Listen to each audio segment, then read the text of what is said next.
Mangwanani mwalele pofu kenjani xexwa vanave Africa. Welcome to Africa. Good morning. The news and current affairs show bringing you everything you need to know happening on the African continent and beyond. It is Monday, the 13th of March, and you are joined by Ashwin Bedi and Aina Raizakweyo. How's it going, Aina? It's going well. It's a brand new week. Yes. We are blessed to be alive. Absolutely, we are blessed to see another day. Yes, indeed. Live to see another day. Now today is Smart and Sexy Day. This day is dedicated to showing that women can absolutely be both the epitome of intelligence and absolute heartthrobs, and that brains and beauty are a more powerful combination. Love that. I mean, either or. In my opinion, I think brains, powerful, beauty. But again, more powerful. Power to she is the main point of this. So let's have a look at Smart and Sexy Day.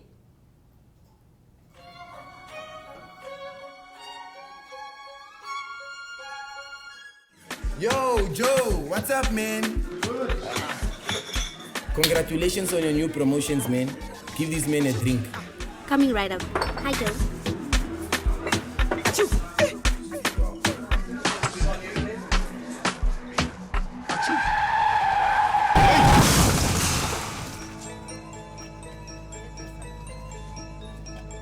Please drive sober. I didn't.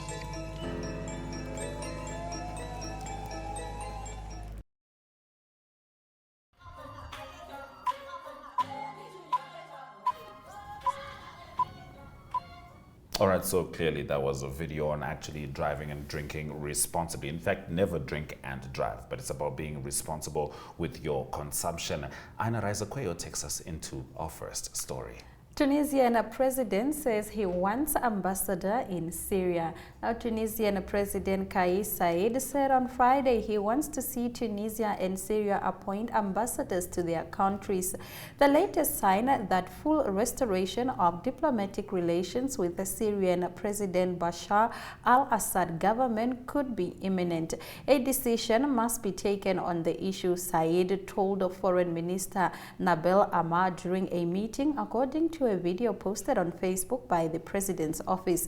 Tunisia cut off diplomatic relations with Syria nearly a decade ago to protest Assad's brutal crackdown on a pro-democracy demonstration in 2011 that developed into civil war, in which hundreds of thousands of civilians have been killed and millions sent fleeing since Said took control of almost all power in July 2021. In what his political opponents have described as a coup, Tunisia has sent signals it was open to changing its diplomatic stance with Syria. Now, South Africa's anti-corruption watchdog has cleared President Cyril Ramaphosa of wrongdoing in a preliminary report into a cover-up scandal that has tarnished his reputation, according to local media reports. The public protector said it has notified implicated parties of the preliminary findings of its probe over the theft of large amounts of cash from Ramaphosa's luxury Phala Phala farm, something the president is accused of having attempted to conceal. Ramaphosa spokesman Vincent Magwenya said on Saturday the president received the report, details of which have been leaked to local media. As stated before, we reiterate that the president did not participate in any wrongdoing, nor did he violate the oath of his office, Magwenya said, according to South African news outlet News 24. The report exonerates him, but found the head of the Presidential Protection Unit, to whom Ramaphosa reported the crime, acted improperly, investigating the case directly instead of reporting it to the police, according to extracts published by several media outlets. Israel sees one of its biggest ever protests. Hundreds of thousands of Israelis rallied against the government's judicial plan on Saturday night in what organizers said were the biggest street protests in Israel's history. Prime Minister Benjamin says the changes, which could curb the power of courts, will restore the balance between branches of governments. Opponents says they threaten democracy. At one of Saturday's Friday's rallies, opposition leader Yair Lapid said this was Israel's greatest crisis. In a separate development, Israel's troops shot dead 3 armed Palestinians near the West Bank city of Nablus on Sunday. The Israeli army said. It said the gunmen had fired at an Israeli army post. Palestinian officials have not commented on the incident.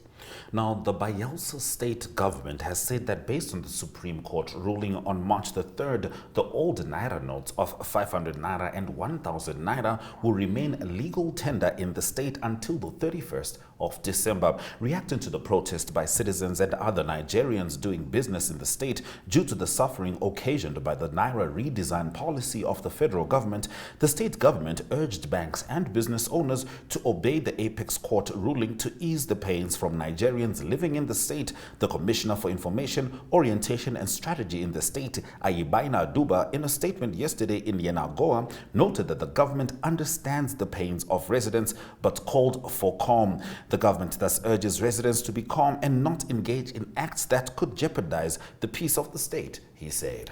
Winds and rain lash Mozambique as storms arrive. Mozambique is being lashed by rain, powerful winds and flooding as Cyclone Freddy makes landfall for the second time in a month.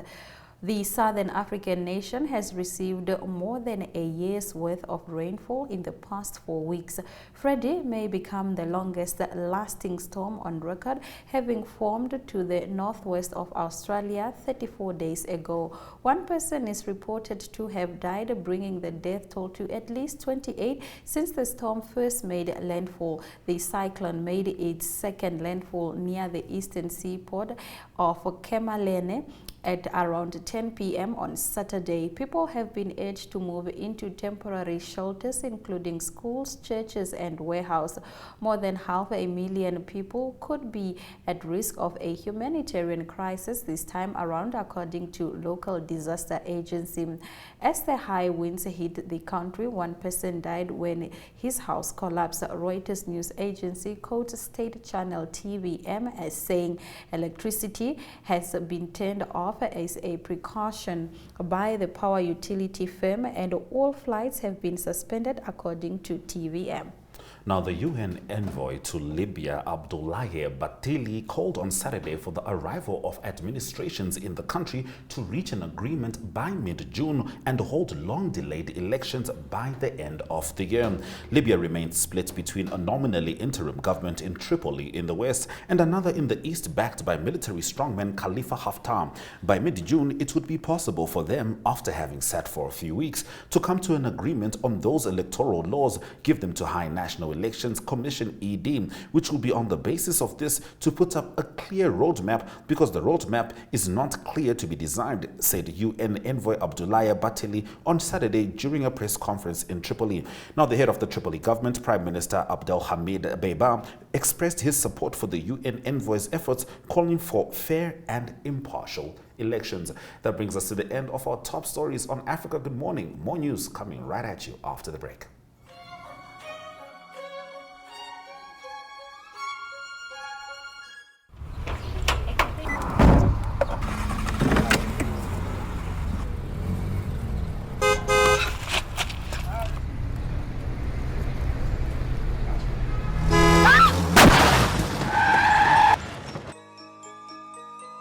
Please walk responsibly. I did not.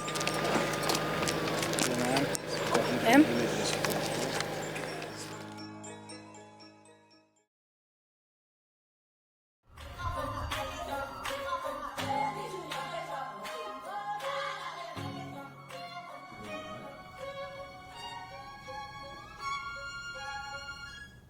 When people ask you what's beautiful about Europe, they may talk about the buildings, they may talk about the landscape. When they ask you what's beautiful about Africa, they definitely talk about the people, but they also talk about the animals, which is why it is essential to be able to conserve the animals and the natural essence of Africa, protecting the environment, which is why particularly this organization exists.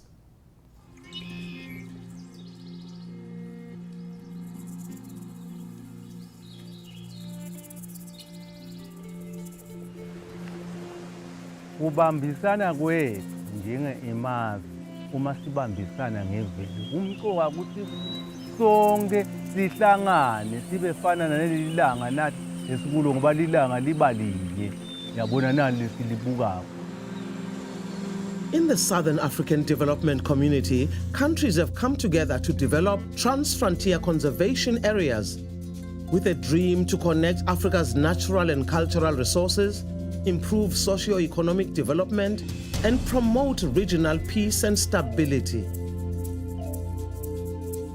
The pioneers that first believed in the goals of TFCAs and subsequently the reason they invested in them was that country borders and protected area boundaries can be an obstacle for wildlife to move. Wildlife normally moves freely. It doesn't recognize the international boundaries that humans create.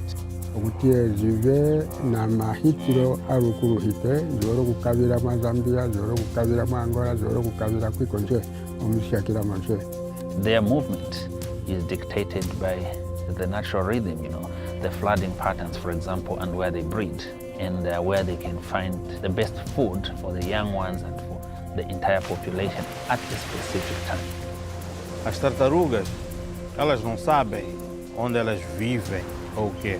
Basta elas nascerem, lançam-se ao mar, o mar é vasto. The concept of the transfrontier is free movement of communities as well as the wildlife. TFCAs bring together various land use practices consistent under one shared conservation objective, all whilst fostering a healthy relationship with the communities living in and adjacent to TFCAs.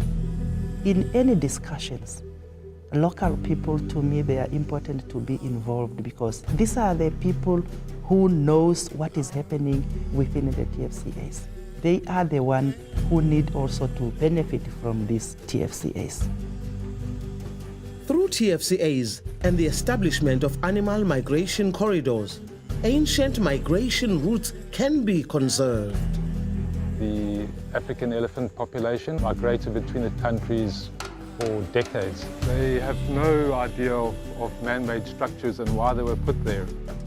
From Kavango, Zambezi, known as Kaza TFCA, home to the largest contiguous transboundary elephant population in the world, to the loggerhead turtles that come ashore in the Lubombo TFCA.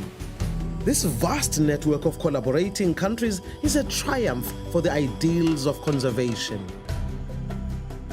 The idea was first implemented between Botswana and South Africa with the establishment of the Kalahari Transfrontier Park in 1999. Today, there are 18 transfrontier conservation areas that have been successfully set up across 16 SADC member states. Where conflict existed between people and wildlife previously, there have been effective ongoing programs established that are helping preserve and keep the balance between people and the wildlife that surrounds them. At the heart of this has been the value of local cultures and the socio-economic benefits that come with amplifying local communities.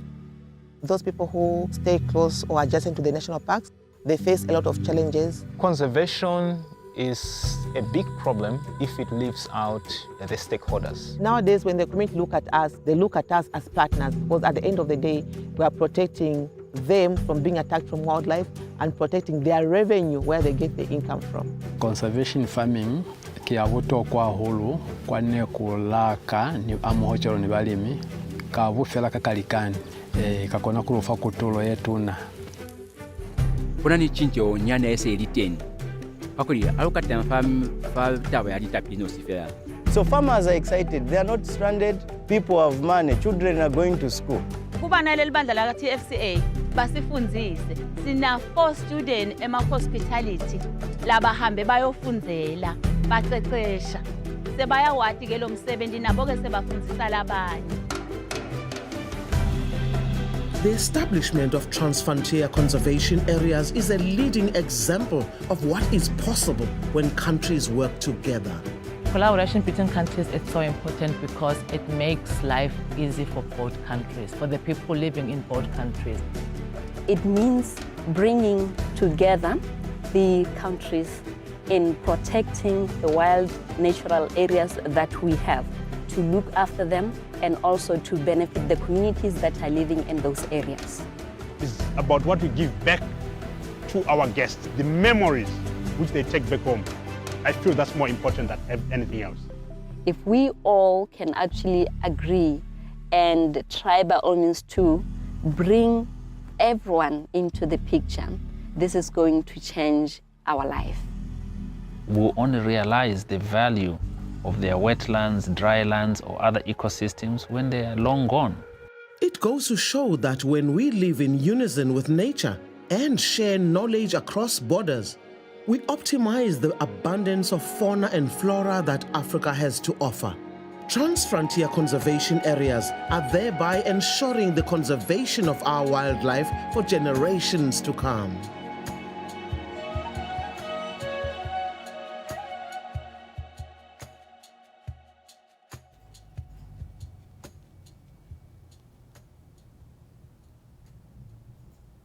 They say that wherever you go, always to be your own sunshine. Let's have a look at the weather.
In economic news this morning, Zafrico justifies its sharp increase in the price of its products.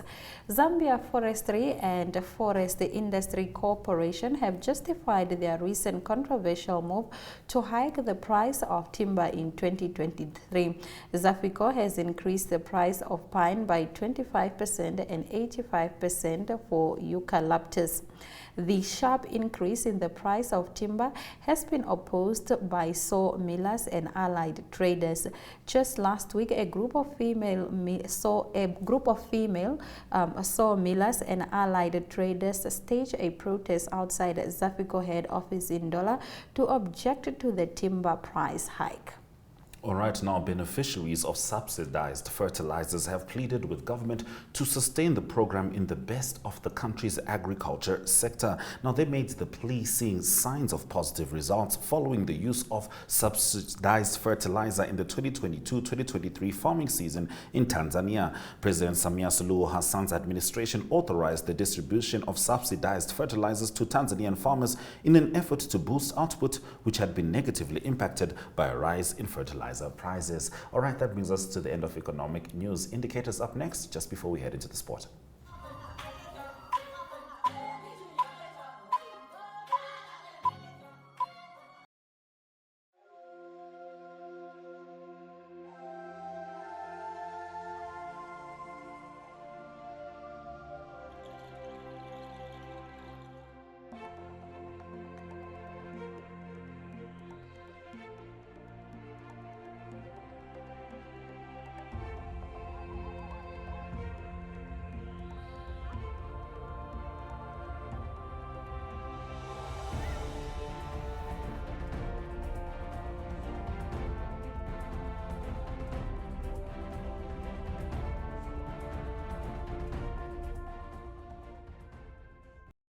Hi Nangula, you look sad.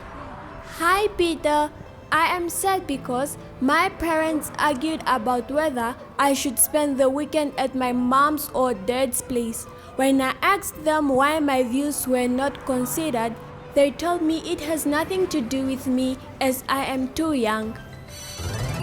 That's a job for your cape of participation. It can fix that. My cap of what? You're right.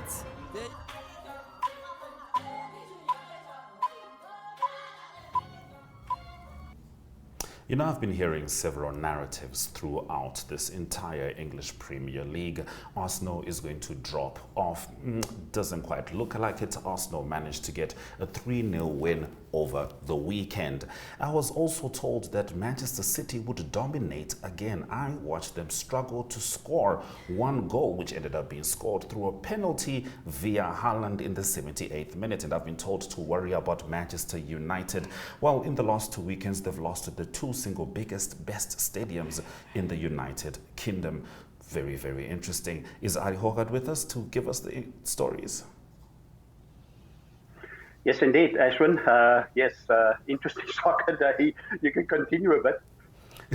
Thank you, Ari. So I was bringing it back, and sorry, Oscar in here really wanted to see your face, but let's swing it back to me, Oscar, if that's okay. So as I was saying, Manchester United lost at two of the biggest stadiums in the English Premier League. They tried to commit what is called football amnesia, whereby trying to make it seem like Liverpool's loss would erase 7 goals last weekend. That is simply not the case, and the English Premier League is a 2-horse race, how it's meant to be. Now, Ari, please take it away. Yes, indeed, a 2-horse race, and the big clubs seems like they need to play derbies like Liverpool, then they play well. Otherwise, they're not playing well. But it was quite embarrassing, I think, for Liverpool. Then they lost against Bournemouth, 20th on the list, but you can lose to anyone, I suppose. Like you mentioned, Manchester United, no goals against Southampton. And then the big news, Arsenal continuing to win. They beat Fulham, that was away by 3-0. And then Manchester City also keeping the pressure up there, beating Crystal Palace also away 1-0. So the race continues, just 5 goals in it, 27 games played, about 10 games to go. So it's all to play for in the English Premier League. Arsenal still leading over Manchester City. In rugby, it was Six Nations that continued. A big win for France away. That's France dominating against England. England will be thinking hard about this loss. It was 53 points to 10, one of the biggest losses ever at home at Twickenham. France dominating England nowhere leading up to the World Cup at the moment. All the games actually in the Six Nations, the away team won. It was also Ireland winning in Scotland. They beat Scotland by 22 points to 7. But that they still 5 points clear to France on the standings at the moment. So looking to win the English, the Six Nations. And then Wales beat Ireland by 29 points to 17. So that's the Six Nations result. Quickly, also in the golf, it is the Players' Championship that was concluded overnight. That's Scotty Scheffler, the winner, 17 under par, fourth round off, -3 at the TPC Sawgrass. Difficult golf course, 17 under par. Tyrrell Hatton second, -12, and Victor Hovland third, -10. And it is it was Christian Besaidnout. He was tied 13th for a total of -7. So a great result also for him in that tournament. So let's go on to some cricket news. It's 2 test matches that's being played at the moment. Firstly, well done, South Africa beat the West Indies just before the weekend. And the kudos and tip my hat for Themba Bavuma coming back, making a big 172, the captain of the South African team. At the moment, New Zealand play against Sri Lanka, heading for a draw. New Zealand needing still 116 runs in the last session. They might win it. They 3 wickets down, 169 for 3. On the 5th day, and also India playing against Australia, also heading into the 5th day, looking at the draw there. So that's some of the test cricket happening. And lastly, just a big day, it was the Cape Town Cycle Tour, a very exciting cycle tour in Cape Town. Brilliant day yesterday, and the sunshine. Chris Jooste winning the men's race. There's the men, Chris Jooste winning, Andres Negrini in second position. The women, it was Kim Lacourt de below. She's from Mauritius, winning the women's title on the left there in the purple. On the right, proudly Namibian, it is Vera Lusa. She was just second, just hundredths of a second behind her in a sprint. Brilliant result for Vera Lusa, establishing herself as one of the best road cyclists in Southern Africa, definitely, but coming up to the world as well. So that's the cycle news. The two of them will now race together in the Absa Cape Epic starting this coming weekend. So that's the sports news for today. Hope you have a brilliant Monday. hope not too many blues and reds feelings after this football, but we'll all survive. There's a new weekend to make up for all the disappointment, but a great weekend. Bye-bye. Yes, indeed. And just to be fair, Ari, I have more faith in Liverpool reaching the 4th spot than I have in Manchester United winning the league. So those have been our stories. More of the headlines after the break. Bye-bye.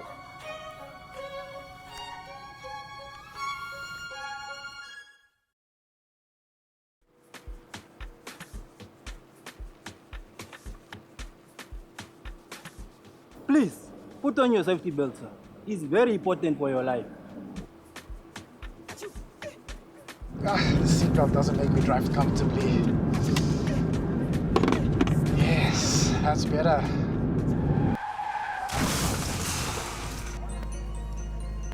Please wear your seatbelt.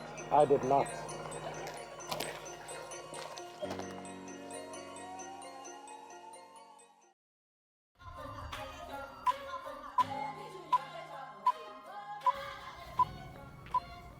Thank you for staying with Africa. Good morning. Let's have a look at the highlights from this morning's broadcast. Tunisian president says he wants ambassador in Syria. Watchdog clears South Africa's Ramaphosa in cover-up scandal. Israel sees one of its biggest ever protests. Zafico justifies its sharp increase in the price of its products. Those have been our stories. Thank you very much for joining us on this Monday edition of Africa Good Morning. We will be back tomorrow, same time, same place.